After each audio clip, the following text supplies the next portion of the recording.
Oui, certains cas justement, il y en a d'autres comme Vital Caméré, qui peut espérer obtenir une mesure de grâce de votre part. Vous pensez que c'est ici que je vais répondre à cette question?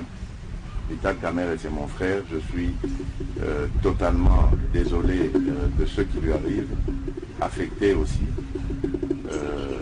Je ne l'ai pas voulu, contrairement à certains dires mal intentionnés.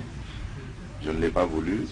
Dès le départ de cette affaire, je vous rappelle d'ailleurs, c'est au sein d'un conseil de ministres que c'était parti à l'époque du Premier ministre Ilunga Ilunkamba. C'est lui d'ailleurs qui avait sorti le problème ouvertement en séance.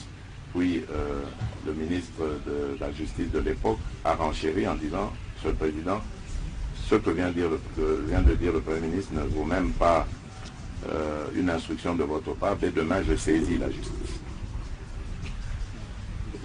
Ce jour-là, ce conseil n'avait pas été couvert par mon directeur de cabinet habituel, c'est-à-dire Vital Caméré, mais c'était un de ses adjoints. Et donc, après, je l'ai fait venir, je lui ai posé la question, je lui ai dit, tiens, on a parlé des fameuses maisons qu'on a à construire dans ce programme des 100 jours. Est-ce que c'est notre affaire? Il a dit non, c'est pas notre affaire.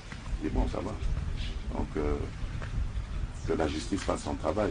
Et malheureusement, de fil en aiguille, on en est arrivé là. Ce que je peux accepter comme reproche, c'est que on me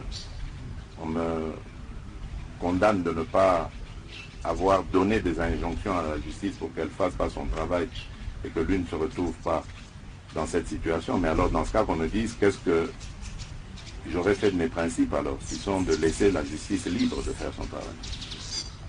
Mais bon, ce qui est arrivé, nous le déplorons tous.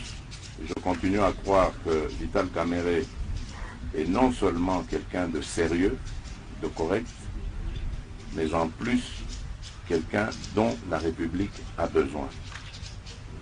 Grâce à son intelligence, grâce à son expérience. Et je suis convaincu